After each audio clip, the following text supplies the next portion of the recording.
tweetering the Twitters. All right.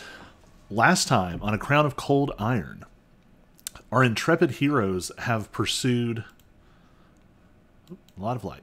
Our intrepid heroes have pursued the apparent human traffickers, Argent and Stultus, through a portal from the human realm into Fairy itself,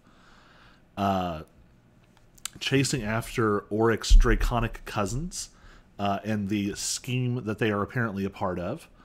At the same time, you all are in pursuit of the missing Tuathan figure, Mort. You are discovering that more and more strands are pointing in the same direction. A helpful hut of hags has pointed you all towards Lambton's territory, the home of Argent, Stultus, and Auric, as the location where Mort is apparently currently at. In what state, you don't particularly know. So you all had just sort of had this revelation.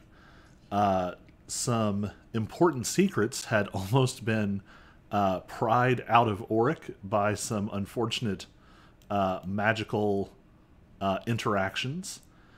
So we left you all in the hag hut with the hags. You now have a destination in mind, but is there anything else you all want to know? Anything else you want to discuss?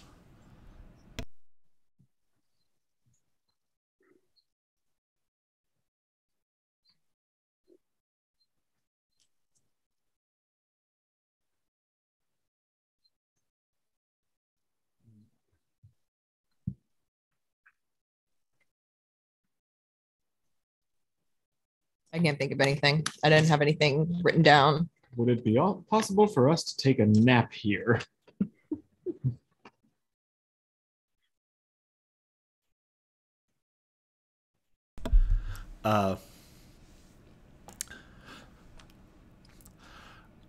Grandmother, the massive, oversized, unseelie hag who sits in this huge chair across from you, is still sort of clicking away with her knitting needles. But she just sort of... and the other hags kind of look at each other for a second and then say... Hraif says, we're going to take that as a yes. You can see that there is a hag-sized bed in the corner, truly massive. But you all should be able to throw down your weirdly incongruous sleeping bags with your synthetic modern materials and catch at least a short rest here. If you take a long rest, it's all a question of priorities. You all are chasing after Argent and Stultus. You know that they have absconded with at least one human child, for what purpose you don't know. And the trail will get colder as you go. So it is up to you all. This does seem to be a safe place. What's everyone's health? Oh, I'm at 37 of 58. I'm also at 37 out of 43. I got hit a little hard. I have more than half right now, so If y'all want to keep going, we can keep going. I was gonna say we can take some potions. Or did you get anything back on the short besides health? I don't think I get anything besides the health now. Yeah, I don't get recharged on rage. Okay. We do our sorcery points a long rest. Yeah, sorcery points are long rest. Unless you're a coffee lock. Unless you're a coffee lock. That's what I was trying to think of. Okay. And breath weapons are also a long rest. Although they're now proficiency mod number of times per long rest. Is that right? Yeah. So probably still a better deal in the long run. Yes. So taking in your sort of bedraggled appearance, was fighting them the only fight you've had? Oh, but I guess you came straight from the fight with the Hellcats. Yes. Mhm. So here's what I will lay out. I will allow you to choose. The hags will give you a place to long rest if you'd like. They can also maybe help out with some healing if you just want to get on the road. I mean, I've used some spells, but I still have some more. So if we just want some healing and book it. Yeah. Yeah, I'm not out much. All right. Albicle, with her weird, vaguely inhuman movements and her twitching hands, goes over to the fireplace and takes some normal sized cups and pours some of this warm steaming tea into it, and sort of holding all three of them close to her. They're still sort of shaking a little. She brings them over and hands one to each of you. The smell is much more powerful this close to you. There is almost a visible, sort of that cartoon haze of like steam that comes off. It almost looks like that, like literally cartoonish. Auric, this wouldn't be surprising to you, but for Cyrus and Lexi, like this might be a weird interplay of like real world, like media and the malleable nature of fairy. But there's this sort of like sweet, pungent, warm scent coming off of this drink. And she hands a cup to each of you. Cheers. To health and to good fortune. Albicle cackles, and after you've already started to drink, she yells, "To hell or high water!" and throws back her own. Hang on. Rolled a 10 on the con save. I barely prevent myself from spitting it out. Despite her unusual proclamation, there is a warmth that runs through you all. And you all did get a promise last time that nothing like untoward would be done to you in this place. So you know that you can trust this. You've not just been like condemned to fairy for 1,000 years. As this sort of swirls through you, you can all take a short rest. Yay. Okay. Also, two things. One, everybody give me an intelligence check.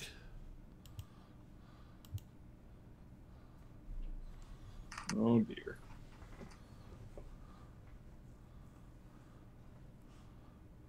Oh, I think I did that wrong. How am I supposed to do the hit dice heal? I screwed it up too. There. Oh, It's already done 20 on weirdly. intelligence. We're doing intelligence check. Just for grins and giggles. The wrong button. Come on. This is really more Oh, one no. of those like it's Yeah, 11. we've been slightly intermittent, and this is helping catch the players up to the characters. Okay. You do remember there was a strange conversation happening about Mab and a figure named Habundia that Cyrus overheard before you all came in here. Right. Not something you have to follow up on, but certainly had the makings of an unusual conversation. I think Cyrus would also ask why, if they know why the stalker would capture the knight.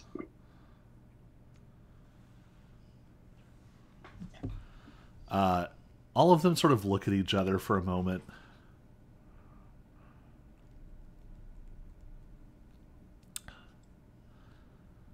And Rafe is the one that ends up speaking. It's difficult to say why the Stalker ever does anything. Not that the Stalker is chaotic, but that the Stalker pursues a kind of order which, in its complexity, could be confused for chaos. On the most basic level, the Tuatha and the Fae,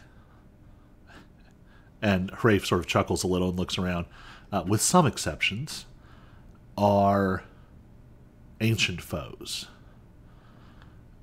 It would not be considered unusual for any figure of fairy to oppose, especially a powerful Tuatha, simply as a matter of course. In another way, other than the witness of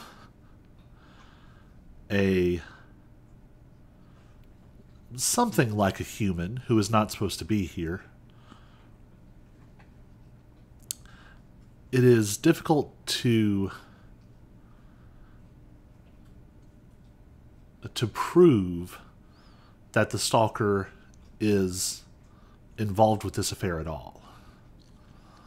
The signs quite literally point to the territory of Lord Lambton, which is not uncommon to the Stalker's works.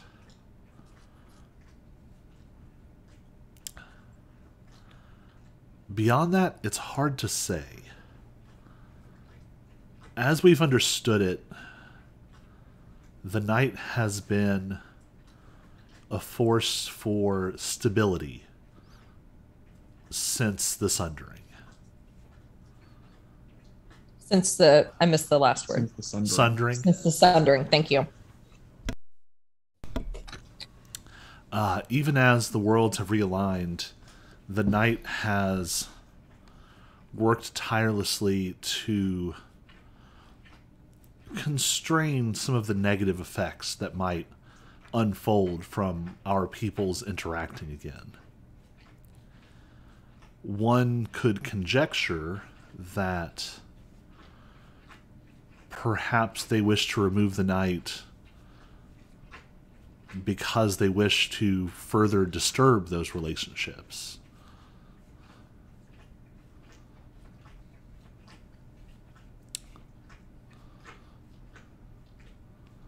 But of course, it's difficult to prove or confirm any of these.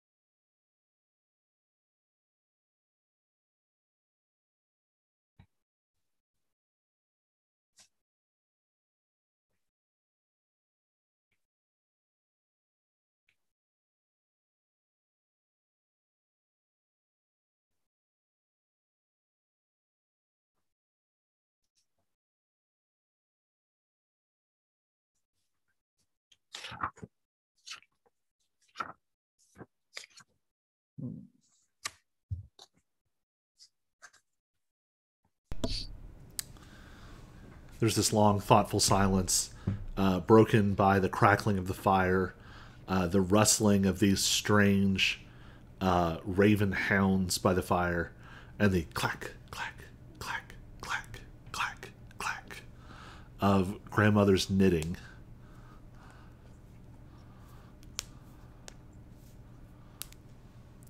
What do you all want to do?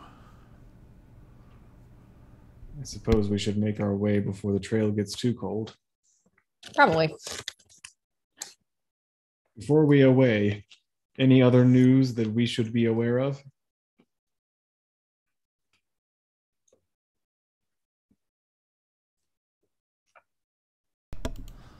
Oh goodness, what do they know about?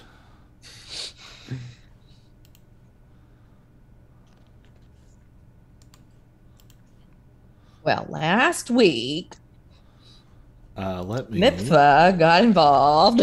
So I said to Maple, I said,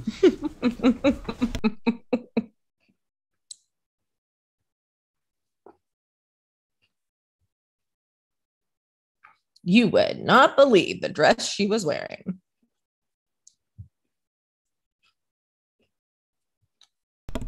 All right, who is?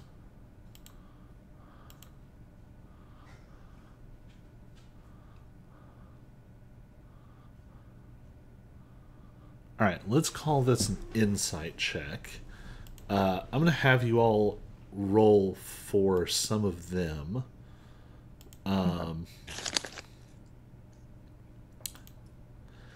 Yeah, each of you give me a roll with a +6 modifier. So a d20 plus 6.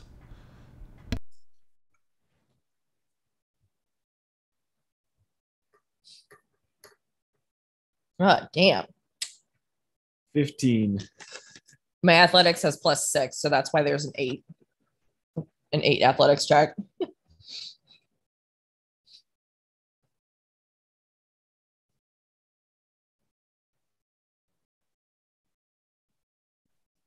24. All right. So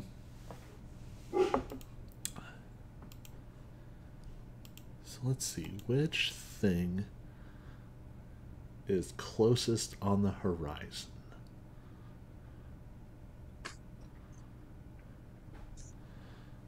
I'm going to make a random table real quick.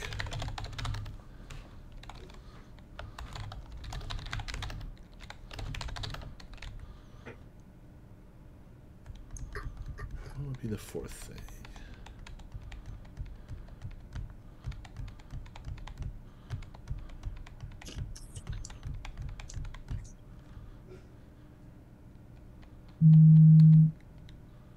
For having suggested it, you'd think I'd have a better idea of this off the top of my head.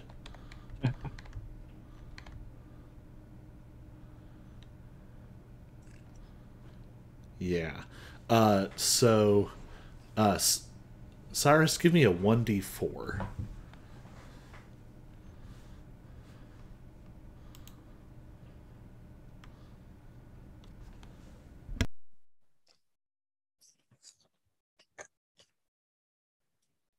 Three. This is sort of important because depending on what you do with this information, this could be like the next arc of the campaign.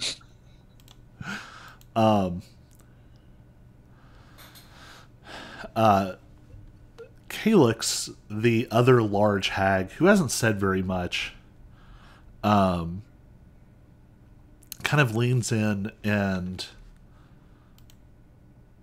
seems to think for a second, and she turns to look at Lexi.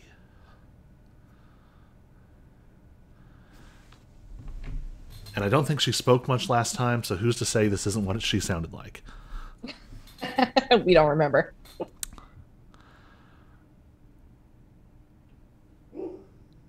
Child of light.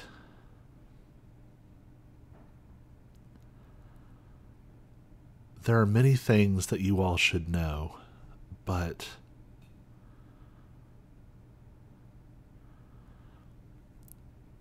you have been seen. You have been what? Seen. Seen. Okay, thank you. Something watches.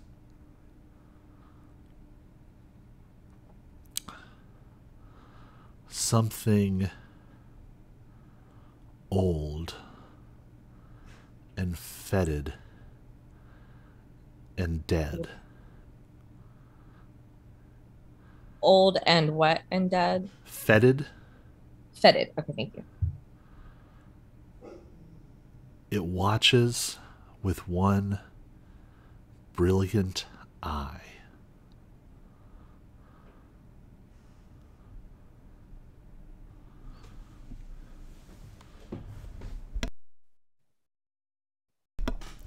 There's a strange quality to this thing as she says it.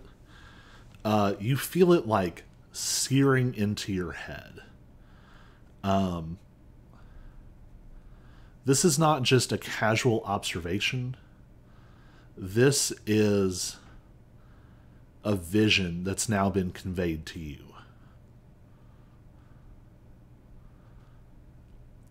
And it reminds you of an unusual dream that you have had recently. Yeah, yeah.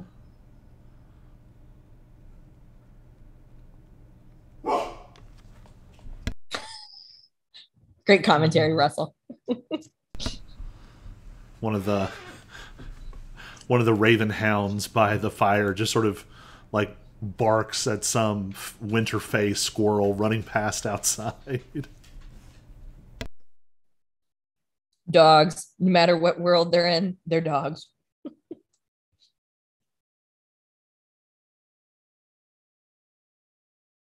Tiny little displacer beast.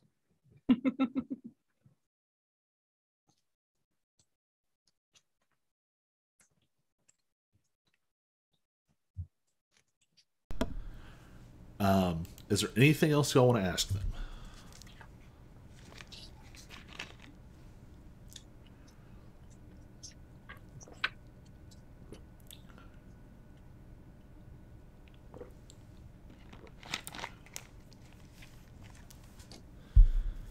I'm gonna say that sounds like a no. I can't think of anything else, so. All right. Before you leave, one of these hags is going to offer you all a blessing. Auric, you have a weird impulse to this phrase. Hag blessings are sometimes double-edged, but you know that you have been welcomed as a guest, so this will be only positive. I won't tell you what they do, but I'll tell you that you can choose between Rafe, Albicle, and Grandmother.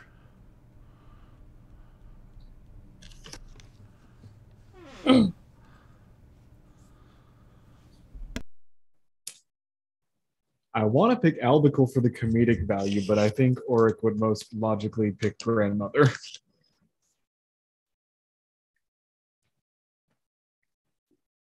Ancestors.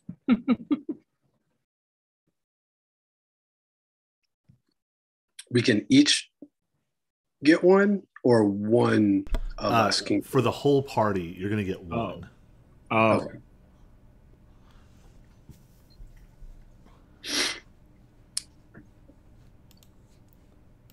I repeat, I want Albicle, but I think the logical choice is Grandmother. I forget which one is Crafe again. Rafe is kind of the normal one that's been doing most of the talking. That would be the one in the center here. Treacher has been the one who has said almost nothing. Albicle is the cackling one. Calyx is the younger sort of Viking-esque woman in this chair. And this is, of course, Grandmother.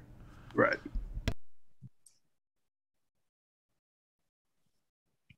I was trying to remember which one. I had a note that one of them reminded Cyrus of Sana, but I don't remember who that was. That would probably have been either Treacher or Rafe. Okay.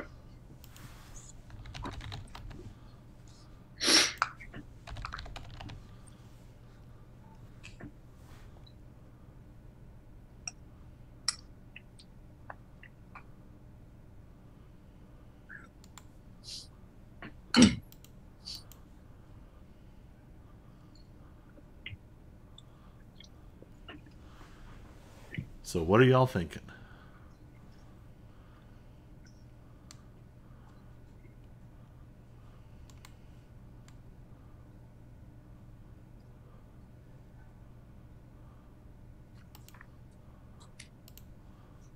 I mean, I don't know. Yeah, my gut as a character is that Lexi would probably go with either Hrafe because of the conversation they just had, or with grandmother because elder blessing kind of, just the generic blessings come from, the patriarchy, matriarchy of the family. Yeah.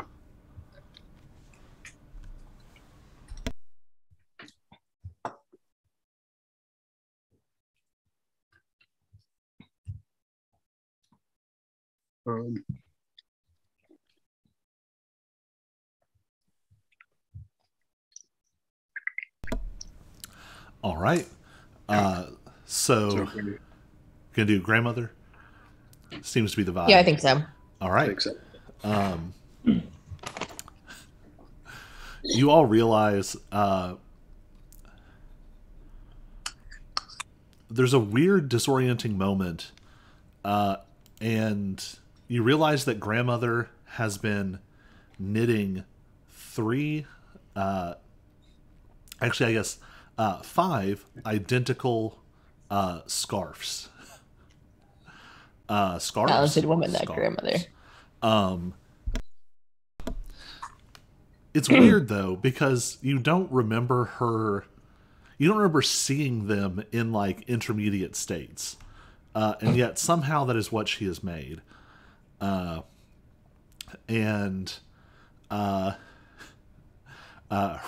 Tretcher, and Albicle each take a couple and sort of drape them over you all. And you'll find out what these do later. Sweet. Adding to inventory, grandmother's scarf. All right. Well, if that's that, are you all ready to get on the road? Yep. Think so. Yep. All right. In that case, you all are able to sort of make your way back out into the night.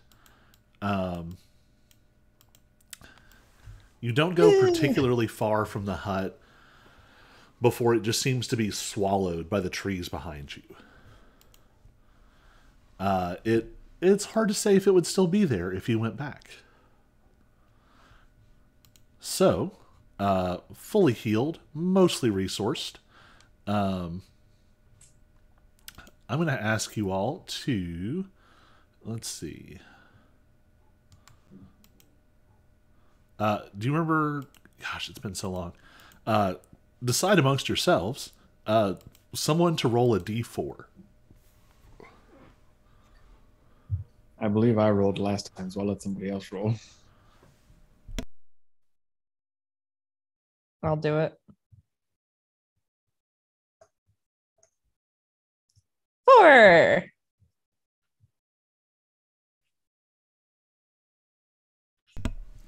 And I'll also let you all choose one person to roll a survival check with advantage. Yeah, I was gonna say I have a 0 on survival, so Same. It doesn't have to be the same person. I've got a +1. well, that's better than the rest of us. So, and you do have advantage. True.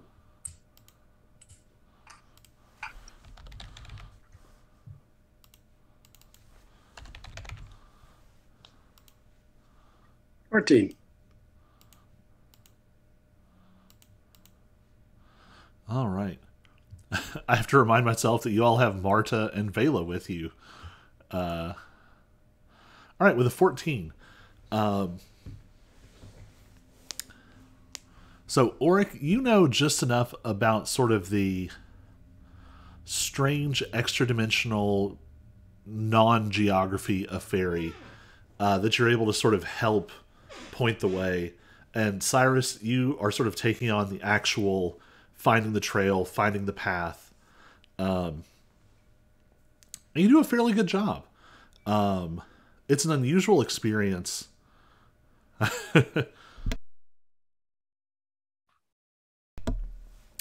You'll just have to find them again, Auric. It's sort of an unusual experience because fairy sort of actively resists navigation. Right. It wants you to go certain places.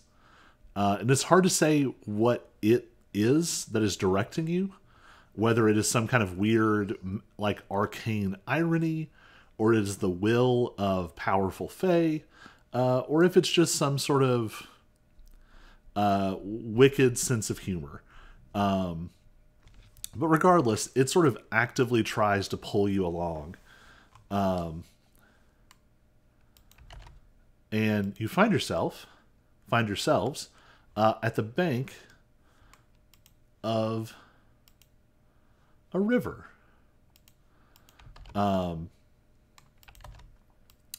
It's the cleanest, purest looking water you have ever seen. And it's Immediately don't trust it. it's not like a deep ford where you're gonna have to, like, you know, lash together things and try and get across. It looks like it's probably The oxen like, can walk through it. yeah, it looks like it maybe goes to like your knees or a little bit higher. There's places where you might even be able to like jump across. But unusually, you're still sort of trailing in that winter tilting borderland between the two courts. But there's a rare patch of sunshine here. You see sort of more vibrant plants growing. The river has a sort of shimmering quality to it. I will change the map. Woo! Y'all should be on the left side of the screen. Oh, yes.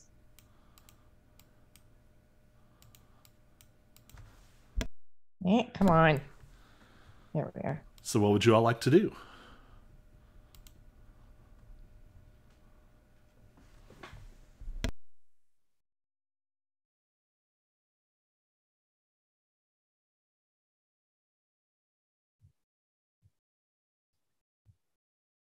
I'm going to. I have a quarterstaff that I never use, and I'm going to poke the river with my quarterstaff. I am mistrustful. I love how it looks on my screen. For whatever reason, it looks like the river is like above the water or above the land instead of like in the land. Like it's a puddle floating on top. Yeah, it's not particularly deep. Yeah, like we said, it's only maybe a couple feet. It's very clear water. There doesn't seem to be much sort of like silt or other sort of particulates moving through it. So Auric, you sort of poke at it. It's just sort of beautiful, clear water.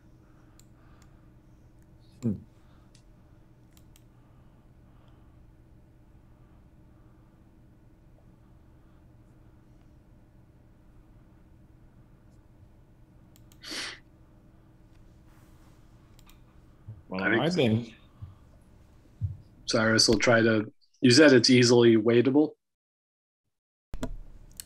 Yeah, it's at most like knee height. Okay.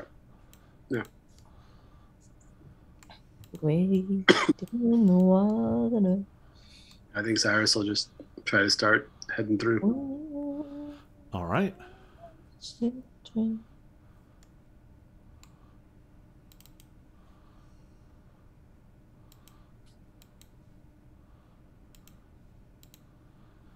Are you able to move your token?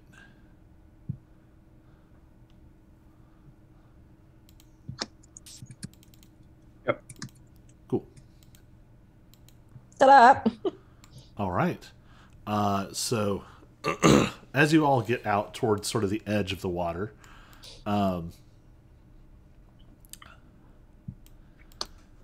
Marta has been sort of curiously examining this very thick patch of plant growth.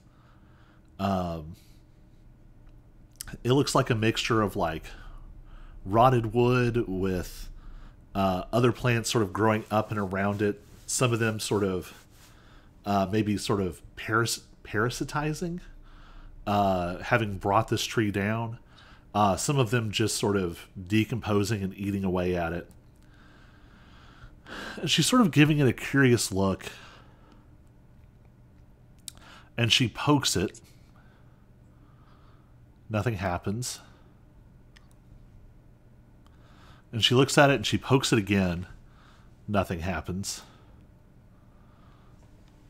And about as you all are starting to sort of make your way across, she kind of does like a Wolverine, like snicked with her claws, and just sort of scratches it down the surface. And this weird knot of tree matter and plants and rot and fungus goes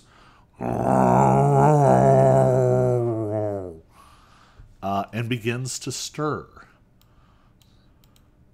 The cat might have reacted to that a bit. Nope. Marta, why you gotta be waking things up?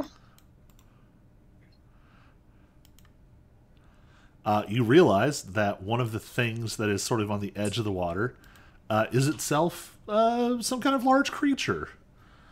And I'm going to have all of you roll for initiative. Yep.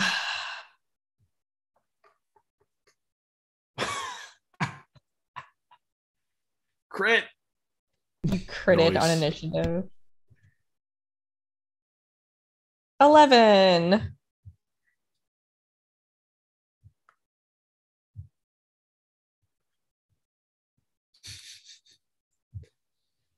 Cyrus still beat me. How's that? You got a 22, didn't you? Yeah, Okay. he's got the higher modifier. Oh, right. All right. Well, apparently going by alphabetical, it has put Auric at the top. I think technically the wording is use a method that you all determine amongst yourselves. Roll-offs are ties with opposing creatures. So I will let you all... Actually, I'm just going to ask Auric to go, because I don't have any way to reorder the initiative. That's fair. So, Auric, Marta is standing by this clump of plant matter, which has just sort of growled at her and started to stir. What do you want to do? So that's all I can tell is it's some kind of growling clump of plant matter. You can go ahead and give me a nature check. Oh, good. I have a +1 there. 14. All right, with a 14, you have heard of these. This is a plant fae that is often just referred to as a bracken. And they're basically what you see here. They are big knots of plant matter that like to lurk near water and attack people as they try to cross.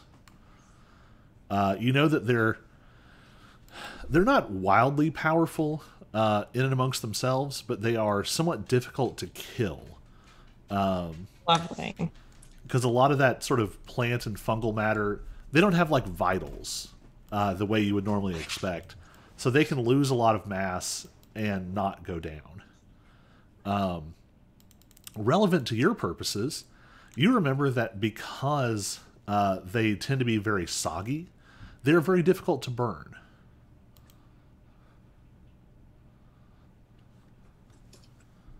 Yes, but I have Evoker's Exchange. That is true.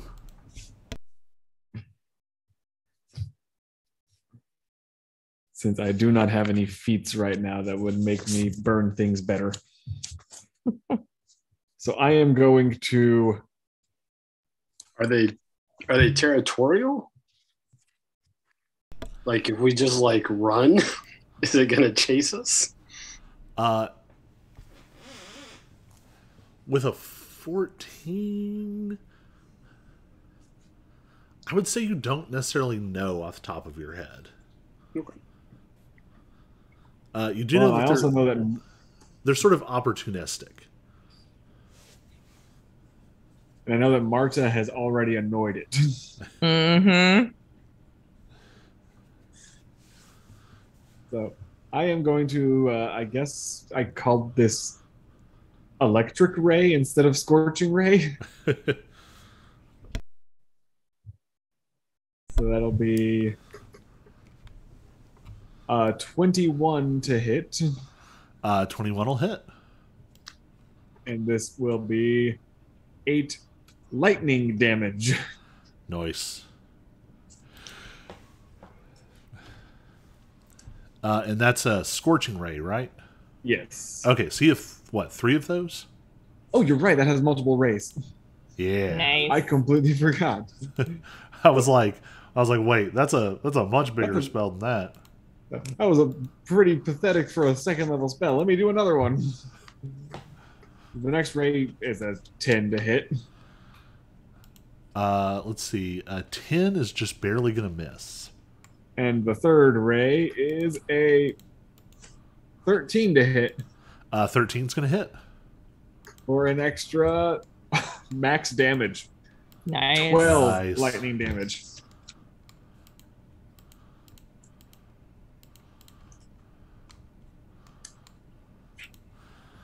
Thank you for reminding me how my own spells work. No worries. There's a lot of them. It's also easy to get a little bit like, it's like, yeah, D&D Beyond, it'll just handle it for me.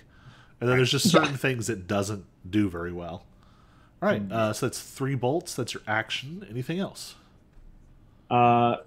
Is the water difficult terrain? Yes, you'll be slower moving through the water. Then I move that far. All right. Cyrus, you're up. All right. Is Marta engaged? I think so. Cool.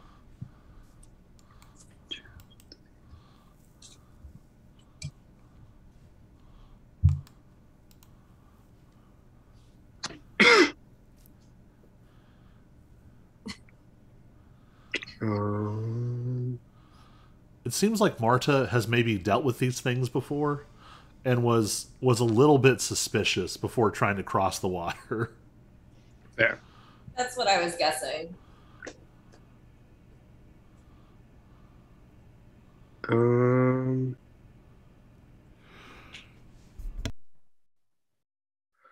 right. Do I want to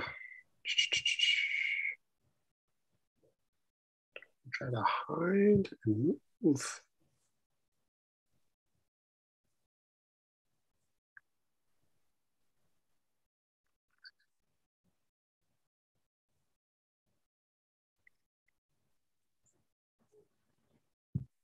Yeah, I guess I'll just try a steady aim. I don't know that Cyrus wants to get in the water yet if we're... So yeah, I'm just going to steady aim and then short bow. All right, go for it with advantage.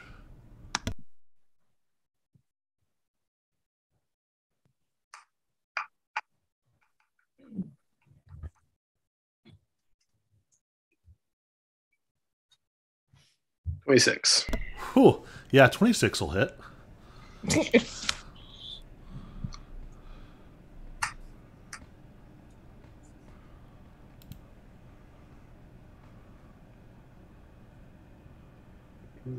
And there's the button.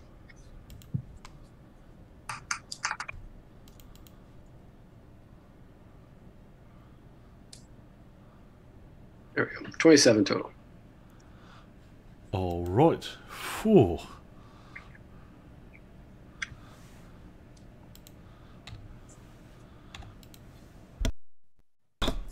So now that you sort of know that this creature's here, I think on some level you all were already expecting something to go wrong here. So this drawing of the sort of bow form of ill omen is so fast, and just it shoots right over Marta's shoulder, and there's a certain amount of like inhuman force to it at this point. Not that you haven't been aware, but this is just another sort of tick in the column of I'm maybe not 100% human anymore. As you just like, more like you shot it with a shotgun.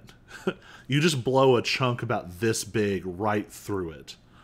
And the arrow just kind of into black mist as it comes out the other side. All right, action, bonus action, no movement. It is Vela's turn.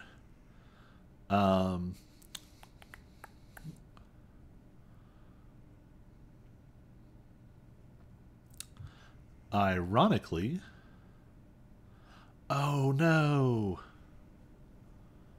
Do I have any way to fix that?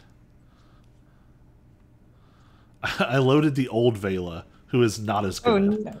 Oh no. I'll have to pull up her new sheet. Vela Blackthorn, updated. New and improved. When this adventure is over, I want to challenge the old Vela to a rematch. I'll say you could probably take old Vela at this point. New Vela, probably not.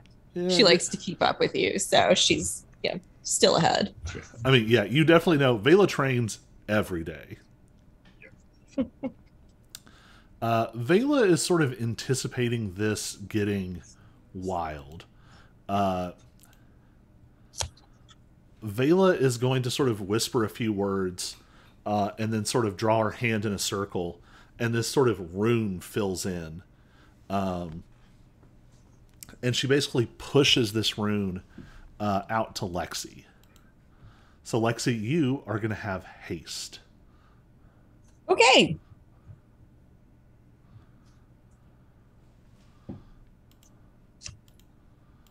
And Vela is now concentrating. And Vela is going to get back away from the water. All right. And this is when it gets messy.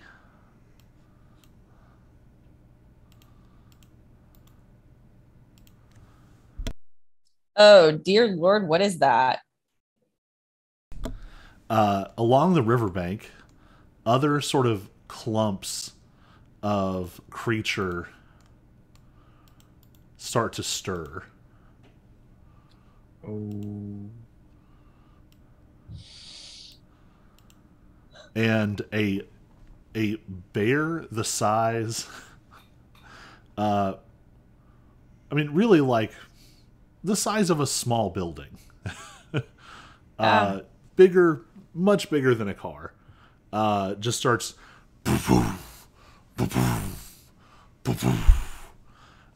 splashes through the water and is going to slash down at Auric. And it's going to attack with advantage. No, thank you.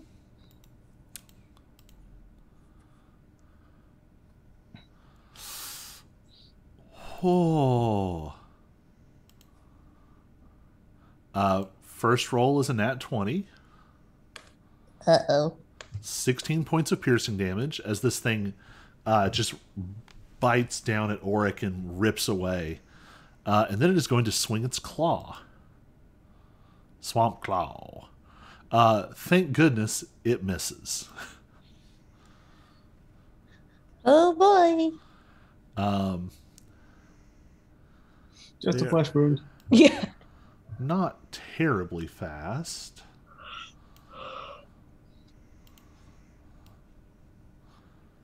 So that one dashes. And that one dashes.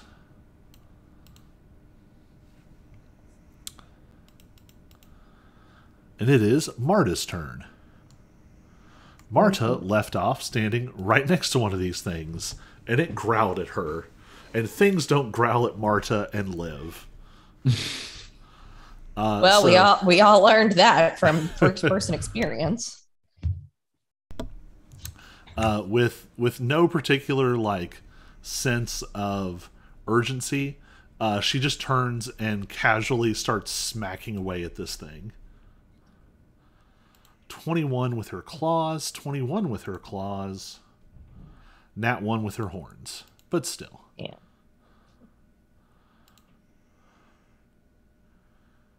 Geez, 20 points of damage. Marta just casually kills this thing. Oh, wait, no, she doesn't. Hold up. Oh, yeah, she does. It got a real bad roll.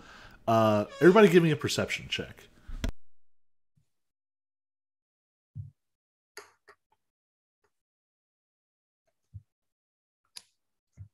I got a fucking nat 20 on perception? I rolled a 1. Could you not have saved that for the next time when I fight? So I will say this. Lexi, you do find out something important. Okay, good. So Marta just tears into this thing, and she hits it hard. You see parts of it just spill out and break apart, and now it truly looks like it's like a 200, 300 pounds of yard waste, maybe more than that. We'll say a ton of yard waste has just gone through like a wood chipper. And it still tries to move for a second. And then it goes limp. I helped. So you get the impression these things are supernaturally durable. Which is relevant because there's 2 more of them. Okay. 2 more of the rot monsters. Yep. Which are not to be confused with the building bears. Yep. Tree bears and rot monsters. Tree bears and rot monsters. Let me finish writing my notes.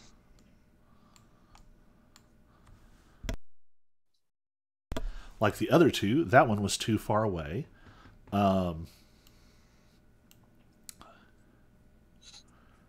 It's close enough. We'll do a roll-off. Everyone roll me a 1d20. Just flat 1d20.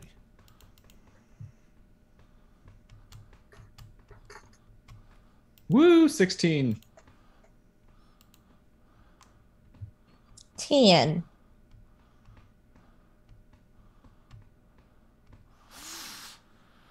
Six. That was sort of my impulse. Was to go after Cyrus anyway, but I thought I'd leave it to a roll-off because you were all about equidistant.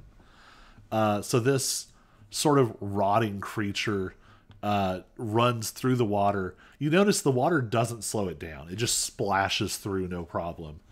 And it is going to make an attack. This thing, not as stealthy as the other, does not have advantage, only gets a 16. And you have something friggin' crazy like 18 AC. Yep.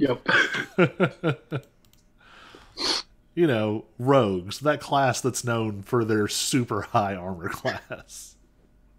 All right, Lexi, you are up. You have haste and a lot of very large plant fey monsters running at you. I rage. All right. Oh, yeah. Good call, Auric. We'll handle that on your turn. What I will say, though, is mark down inspiration for reminding me. I appreciate that. All right. What did you do? Sent him a private message. Oh, okay. I was really confused because I thought you had moved on the screen and I didn't see you move, and I was like, no, Auric is narking on you. Your abilities are going to blow up at you. No, sorry. You rage. You have, if you want it, 3 attacks. If I want it? So your haste Let me give you the list, because haste does a Yeah. whole bunch of cool stuff. Yeah, tell me about haste. I don't know much about haste. All right, haste doubles your speed. So you can Okay. basically just go anywhere. You have a +2 bonus to AC, advantage on dex saving throws, which you kind of already had. You also Yeah. get an additional action on each of your turns. You can use it to dash, disengage, hide, or use an object, or you can make a weapon attack, but you can only make one attack if you use your action that way. So it gets you to a total of 3, which Okay. for a barbarian who is raging is a lot. Yeah. Okay, so haste gives me double speed and +2 AC. And then I can use it potentially to make a third attack. Sorry, I was trying to take notes so I would remember this. So. Yeah, you can also dash, disengage, or hide. Okay. Dash, disengage, or hide. And dashing would be crazy. Not that you want to run away, but if you wanted to, it would make your... So your movement speed is 80. If you used your action to dash, you'd go 160. If you used your used that extra action to dash, you would be at 240. So I could run very far away. Yep. Very, very far. Okay.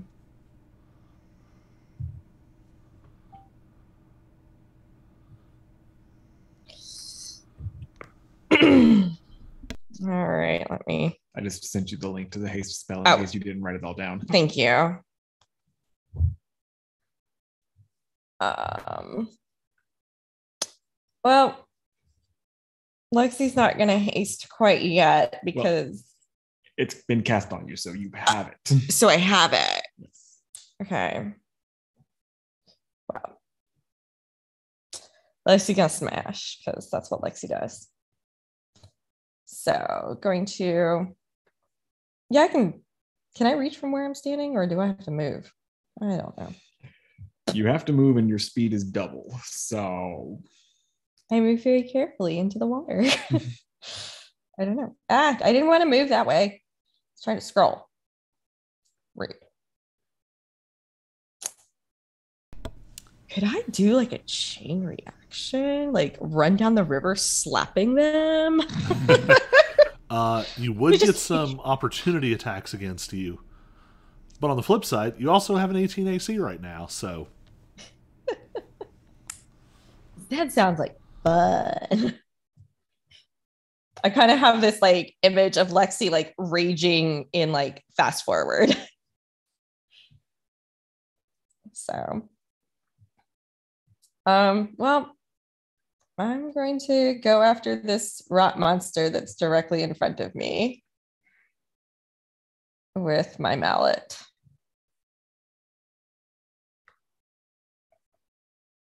That was a terrible hit. That was a 9. 9 ain't gonna do it. Yeah, no kidding. That's why I was mad when I rolled that other one. I got 21. That's better. Yeah, 21 hits. Okay. 14 points of damage. All right, and which one are you hitting? The rot monster that's directly in front of me, the blue guy. All right, are you gonna step into the water? Yeah, I guess so. I guess I need to. Nothing bad happens to you. I'm just like trying to keep track of the geography. Oh, no, that's fair. It's not a trap. Like, haha, you've activated my trap card. All right. Bracken number 2 takes a solid hit from your mallet. And you've got one more, right? Yes. So hit it again, because why not? That's a 17. And did you equip your rage? Yes. Okay. Yeah, I raged at the beginning of my turn. Okay, cool. Yeah. Yep, 17 hits. And another 14 points of damage. Nice. So You all see this rune of sort of burning fiery magic sort of fly off from Vela's hand and sort of splash across Lexi. And when it hits, it's this sort of like orange flame. But it's almost like it gets sort of swept up in this amber fire. And so this sort of burning rune is sort of over Lexi's chest, but now it's got that amber running through it. And you're almost like flickering. Well, I'll let you decide. What kind of super speed do you want? Like what does it visually look like? Gosh, I don't even know how to explain it. I mean, because I always think of myself using the mallet like a baseball bat.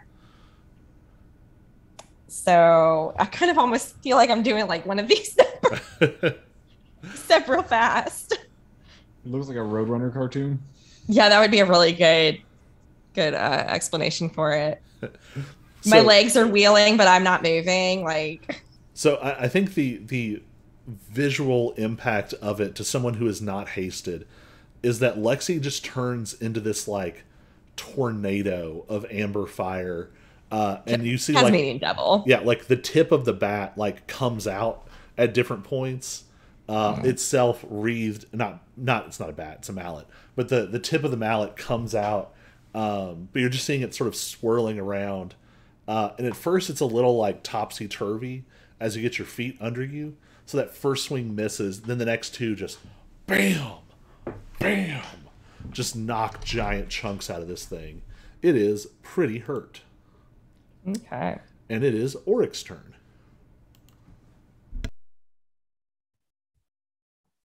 Oh yeah, hey, it's Oryx's turn. So Oryx,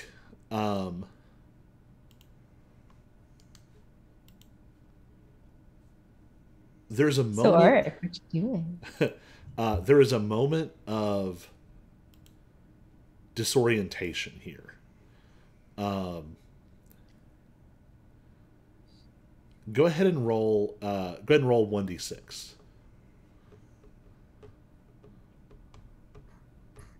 5.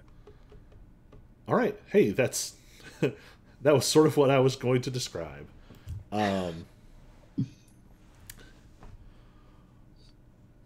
Oryx, you have the most powerful sense of deja vu you have ever felt.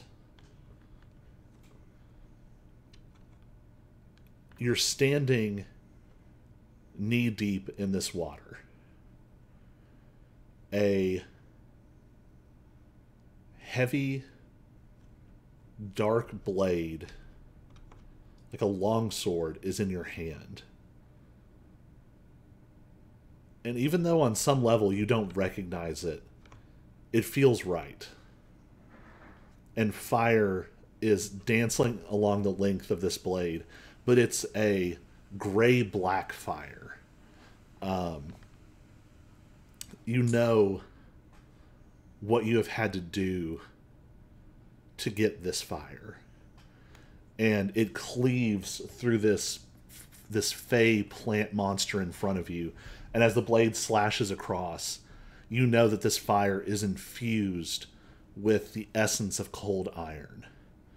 And somehow this burns and eats away at this creature with incredible speed. You look behind you, and you all see Oryx turns and looks towards Vela. But Oryx, you don't see Vela. You see a grumbling, mumbling, hairy, bearded old man covered in sort of robes. You don't know what color they were. Now they're somewhere gray, brown. You try not to speculate. You know that if you were closer, he would smell awful. But behind you, the Blackthorn is calling down huge pillars of flame. So Vela just channeled an ancestor? When it touches the creature in front of you, it just ignites.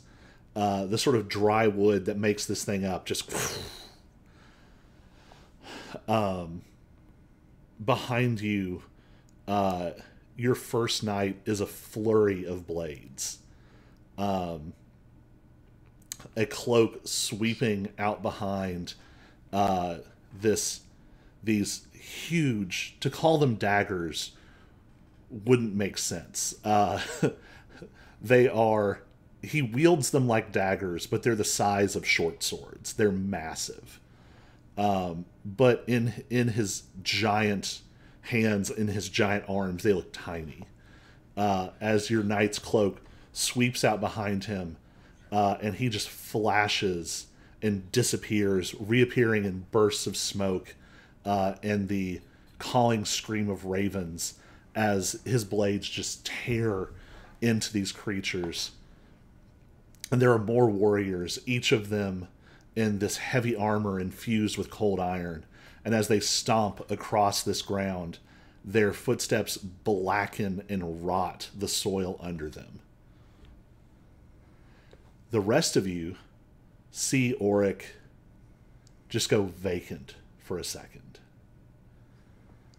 Like he's looking at something entirely different. But what you notice for sure is that for just a second, Auric is not this sort of silver and gold scaled dragonborn. But you see the human form of Auric almost sort of fight its way to the surface. But the hair isn't the sort of golden color you're familiar with. It is a sort of deep gray. And then the moment passes. Auric, you come back to yourself.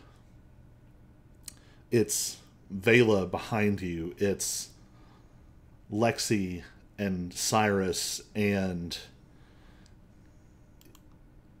you're back to yourself, and this creature is roaring in your face.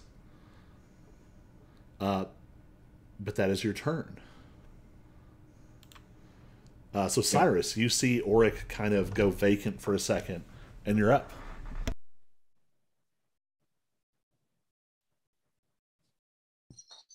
All right, so it hit me, so it's engaged with me, right? Yeah. Okay. So we are going to switch bow to the swords. We're going to try a booming blade cantrip and then a bonus action disengage.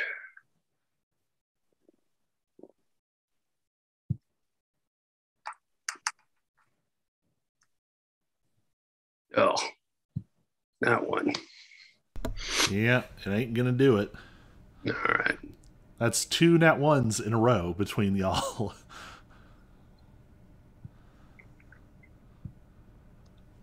Do you want to change your action if that's sort of what's happening?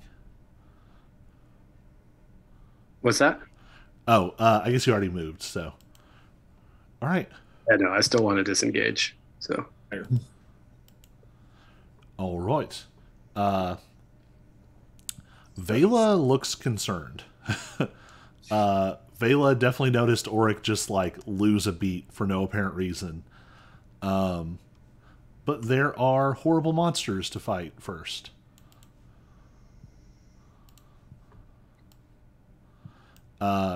Vela starts to sort of swirl her hands around, and this sphere of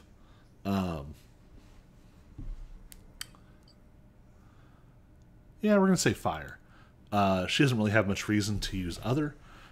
She weaves this sphere in her hands until it is like the size of her upper torso, and then flings it, and it is going to land at the middle of these 3 creatures, and they're all going to make dexterity saving throws. And while I start rolling those, somebody we'll say Auric, since you just lost out on a turn. Roll 9d8. 9d8. Yep.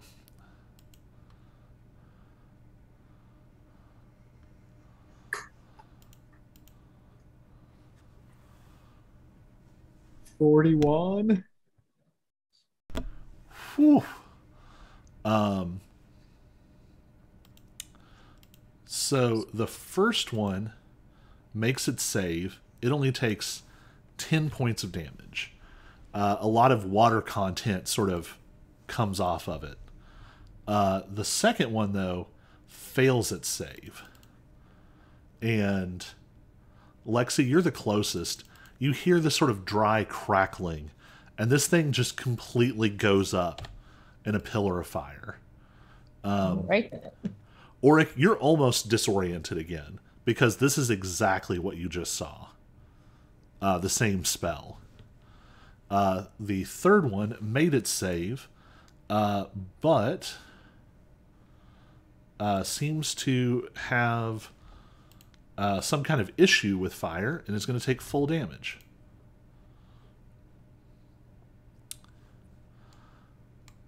So that being done, she is going to move back towards Marta. Meet shield.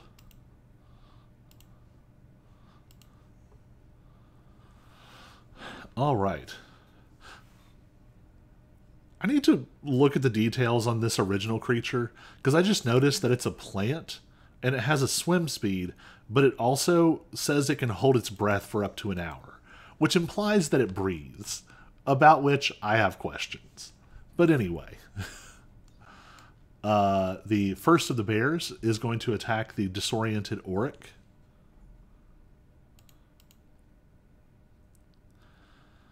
Well, that's only an 11 and a 10. That ain't gonna do it.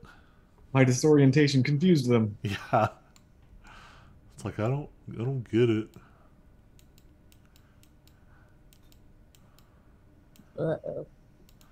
Yep, the bear is the only not the only surviving bear, but the surviving of the two that got hit is going to run up and attack Lexi. That's a 24 to hit. Yeah, okay. So that's 11 piercing damage reduced to 5. Do you want to use any of your reactions? Yeah, I was gonna hero light. All right. Go ahead and roll that. 4. All right. So it slashes at you, and you hit it with this sort of amber white fire. And now it is going to swing its claw at you. That's a 19 to hit. Yeah, it just barely hits. All right. In that case, give me a strength saving throw.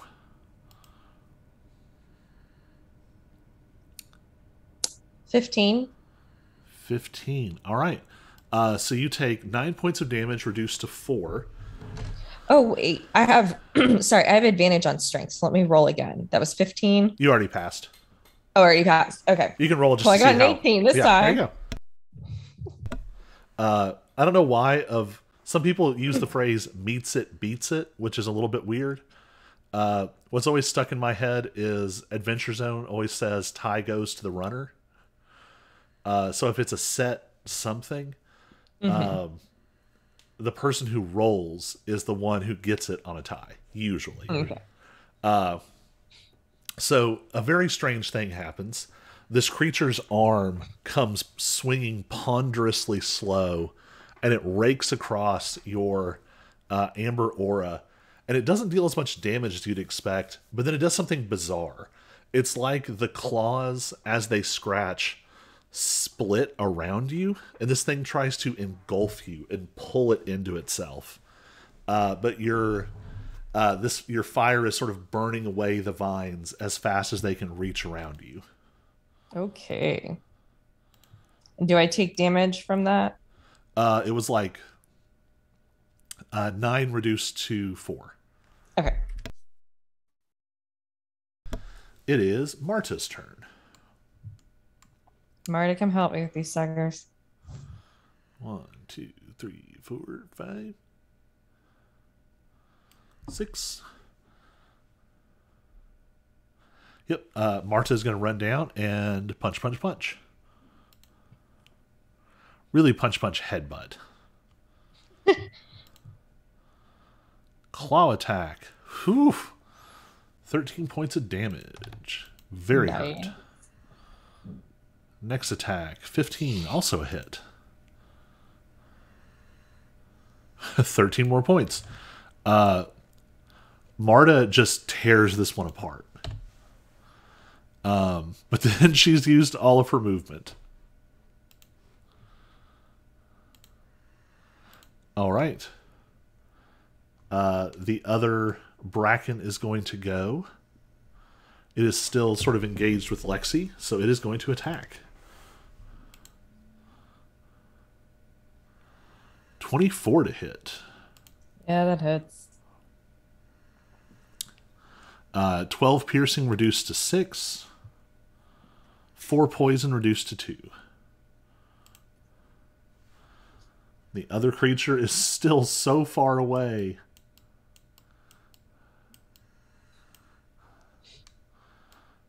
It's going to dash towards Marta, but that's as far as it can get. Lexi, you're up. All right, I'm gonna go after the one in front of me. All right. So 14. 14 will hit. Okay. 13 points of damage. All right. 13. It is very hurt. Okay. Do another one. 11. 11 is not going to hit. Yep. So And you I'll got do a one third. more. Yep. 18. 18 is going to hit. And 9 points of damage. It is badly hurt, but it is still up and moving. Yep. Auric, you are back to yourself. What do you want to do? I am going to quicken cast Burning Hands on the bear thing. All right. So it's a dexterity save of 16. As a giant plant, not very dexterous. Funny that.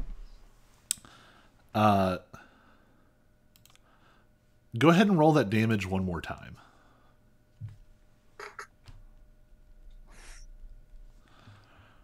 Also, did you add your Draconic bonus? Oh, right. I did not add. Thank you for reminding me about my my own ability once again. So the Draconic bonus would be an extra 3 points. Yep.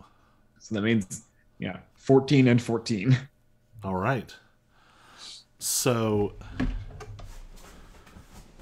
you sort of shake yourself out of it. What does your burning hands look like?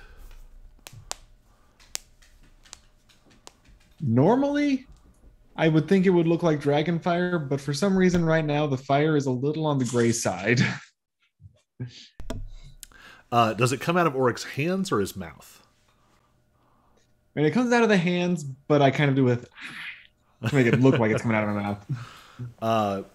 So, yeah, the first wave of fire shoots out of your hands, and it is just sort of slightly gray tinged. And then you feel something like kick. And when the spell would normally subside, you feel it suddenly find like a higher gear all of a sudden. So the first part does 14 damage, but this thing has vulnerability. So it does 28 damage. The second part deals 28 damage, doubled to 56.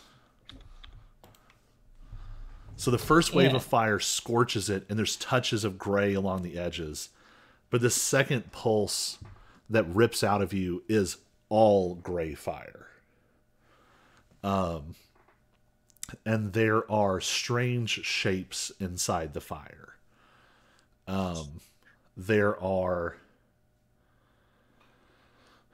There is sort of streamers of like fiery tendrils that look like mist.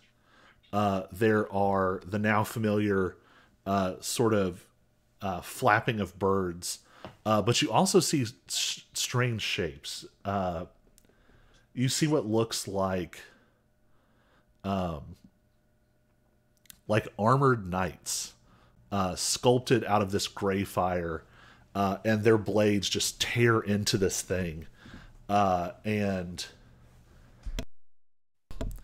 go ahead and give me a Constitution saving throw.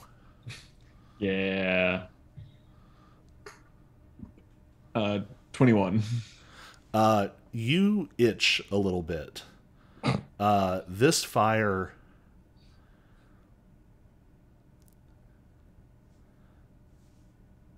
it's disorienting watching this fire. It burns through the creature, but then it burns through the water, and it scorches the soil underneath, and it leaves these thick, dry, blackened patches.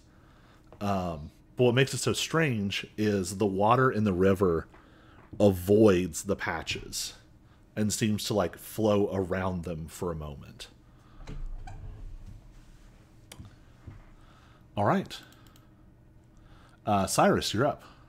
Hey, that was only my bonus action. Oh, you're right. That's only your bonus action. Go ahead. Goodness. Is it? Okay, it is gone. Oh, yeah. Oh, yeah. Then I will turn around and breathe cold at the one that Lexi's engaged. All right. So that is a dex save of 13.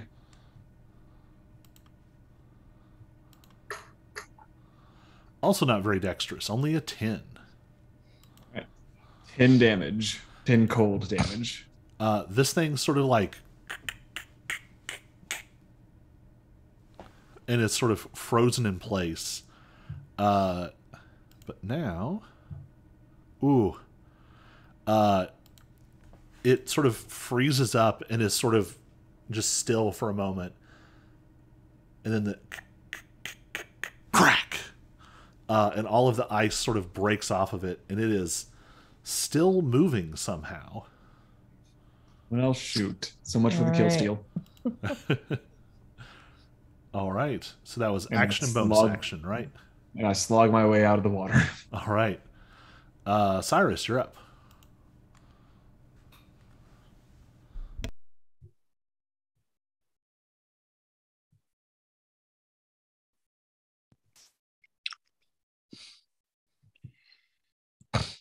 All right.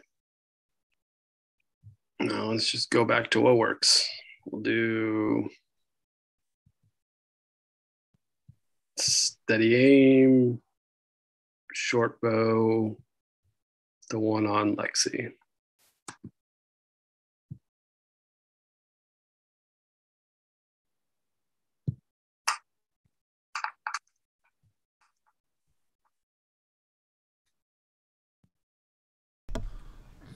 Nice.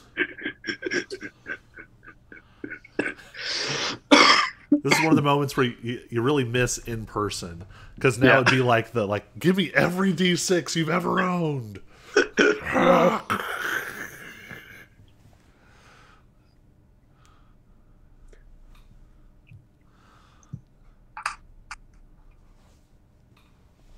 My goodness, this is going to be ridiculous. And now I cast a fireball.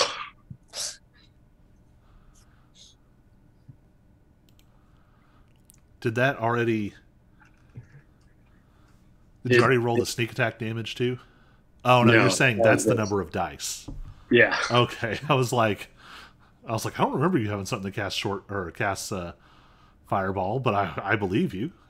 Yeah, no, D&D Beyond automatically boosted the damage dice for the crit, but didn't code sneak attack getting boosted too. So yeah. So you can right click to change sneak attack to a crit.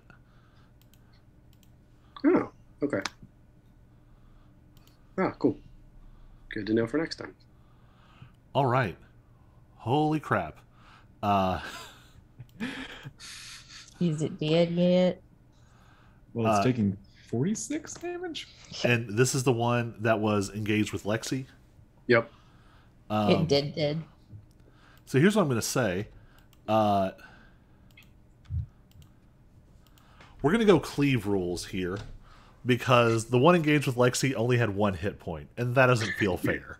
Ah! I'm so pissed that I was so close to killing it. I knew I had to be close. Yeah, so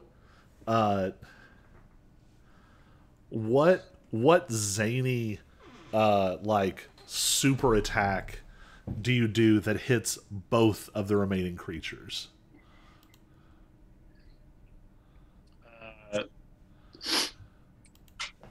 So Zyrid aims and does a like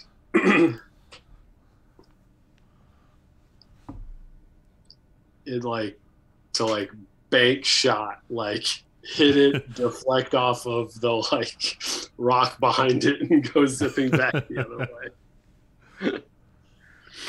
All right. Yeah, the first shot just like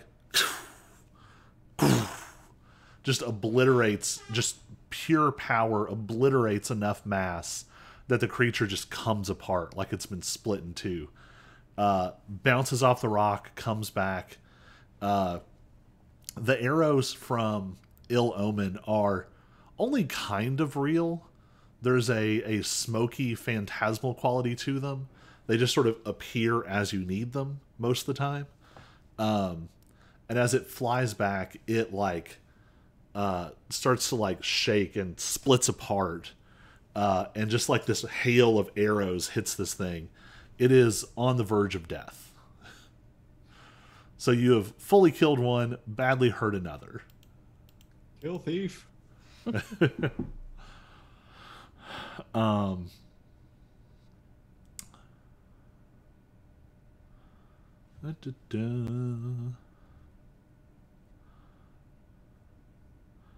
Vela.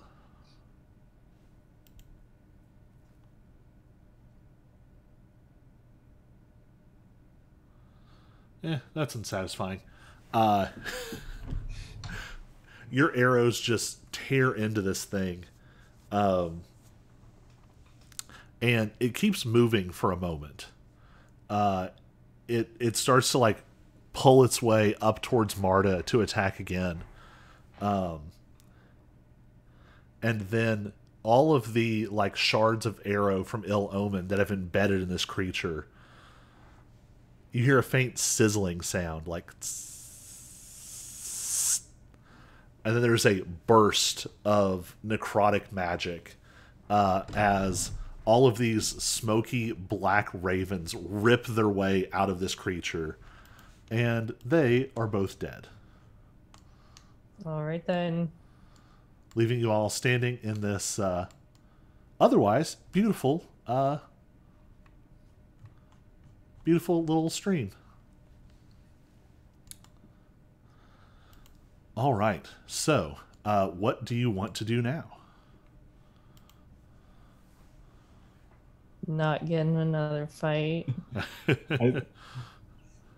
I think that the burning hands catches up with me, and I realize, well, maybe I don't realize what I've done, but I realize what I've done, and I get sick in the river. Oh goodness. I think what makes you realize this is the scales on the tips of your fingers have started to go gray-black. So Auric is being sick. Vela sort of runs over and is checking on you. How are the rest of you sort of post-combat recuperating? I basically have lost all the health that I gained from the tea. So, same. After a long moment, the patch of blackened fairy soil, blackened fairy soil in the water starts to not quite heal, but the edges of it sort of erode a little, and the water starts to flow over it again. So you all kind of bandage your wounds as best you can, regather your strength, We won't actually do the next part yet, but I at least want to get us pointed in that direction. Okay. So how do you all want to travel from here? What is your sort of... What are you attempting? I mean, my thought process is we're trying to find where Lambton is, since that seems that that's where Mort is, as well as Argus and Stultus and the missing kid. Yeah. So I think still trying to track them as best we can, and Cyrus will occasionally like check it against his Mort compass. Mm-hmm. If it feels like their paths divert, then we can have a conversation. But Yeah. I mean, my Alright. thought is like if we get to the house or whatever, to kind of try and do some stealth surveillance again. So All right. So, are you all trying to sort of move sneakily at this point? yeah, I would say to a degree, because we're trying to not piss anything off. True. So this is sort of the sliding scale that you're facing. Urgency versus stealth. Yeah. Yeah. Do you want to get there quick or do you want to get there careful?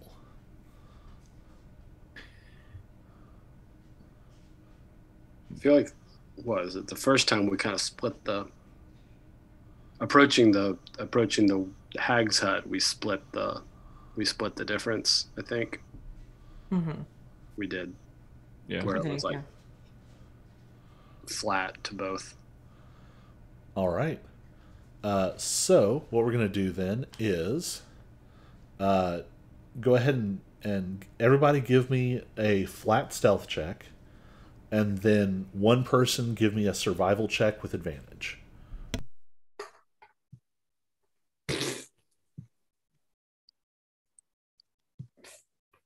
I rolled a 12.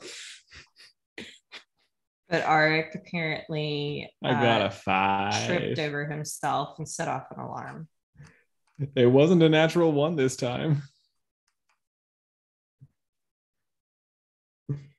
Hey, at least we got a good survival check. Only on the advantage, though.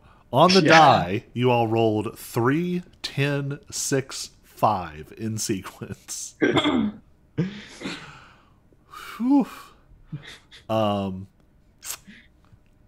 Well, let's set a DC here.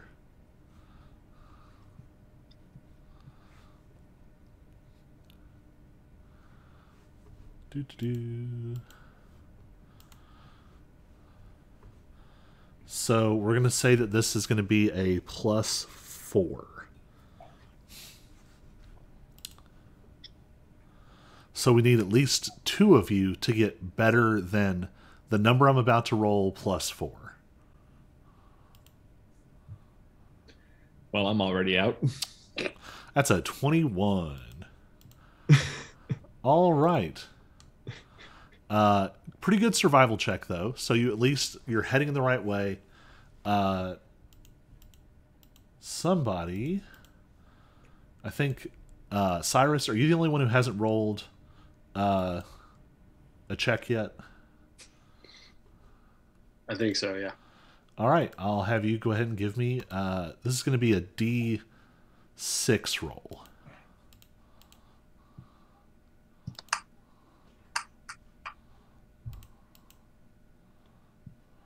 Two. All right, on a 2. So the meandering of this river seems to head in the right direction. You're able to sort of follow it, or it kind of, you're starting to get into more familiar territory. You know that famously Lambton's, what's called his palace, is a large, it's as much a dock as it is a structure. Lambton spends most of his time on these sort of palatial barges that move up and down the river.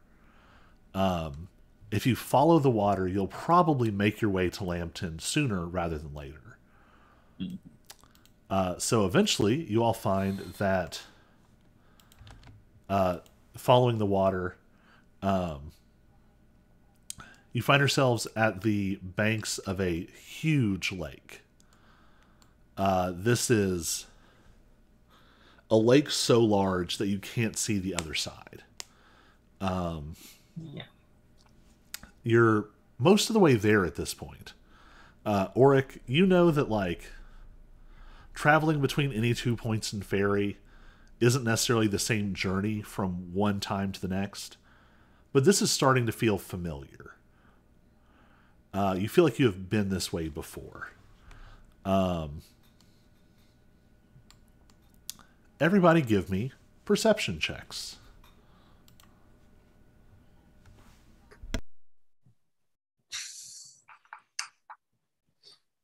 17. 15. 8.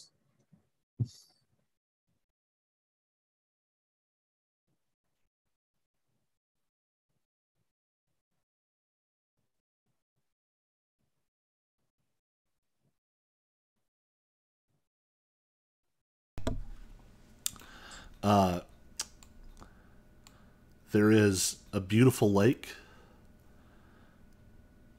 The trees around it have started to bleed from the evergreens of winter, and there's just a touch here of some of the sort of brighter leafed trees of summer. There's more color.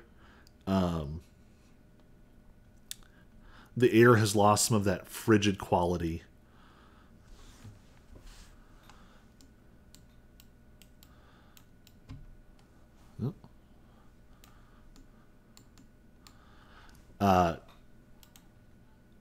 As you all are moving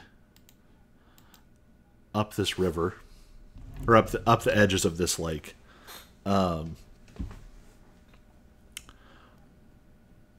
what's sort of the vibe in the party?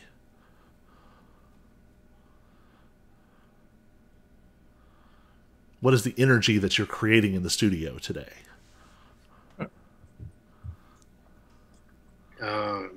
I think Cyrus is probably impatient at this point. Surly and hoping that the sick I got into the river makes it to Lambton's barge. Apprehensive, because this is all new turf. So we'll sort of leave it on a freeze frame, a tableau, if you will. We have Cyrus pushing out at the front of the group. Maybe not vocally, but certainly in demeanor, sort of urging you all on to greater speed. We see Lexi looking around with a combination of sometimes wonder, sometimes confusion, sometimes a touch of that sort of anxious, what in the world am I doing moment. Yeah. Marta, classic anime meathead, is just sort of walking along with her hands behind her head, kicking rocks. She's been this way 1,000 times. She is not concerned. She knows where she is. We see Auric walking along, and without anyone noticing, you just try to catch a glimpse, and you see that most of that gray-black has receded from the golden scales along your hands. Most, but not all. You steal this sort of surreptitious glance, and no one else notices except Vela, who is walking behind you with a look of concern. All of you sort of focused on the journey ahead, on the important task that awaits, on these bigger questions of purpose and identity that have plagued you all every step of the journey so far. And all of this is why you don't notice the gentlest of ripples as something moves in the lake, trailing just slightly behind you all, waiting for just the right moment. Wonderful. And that's where we'll leave it for this week. We will let Rachel go off and get the all-important rest. So we will be back here next week to see what is in the lake. What will they find in Oryx's sort of home turf? Will they find answers to the many questions that are plaguing them? We'll find out next week. So I'm going to kill a recording. Recording stopped. And in the stream. Bye, Bye, Bob. Internet.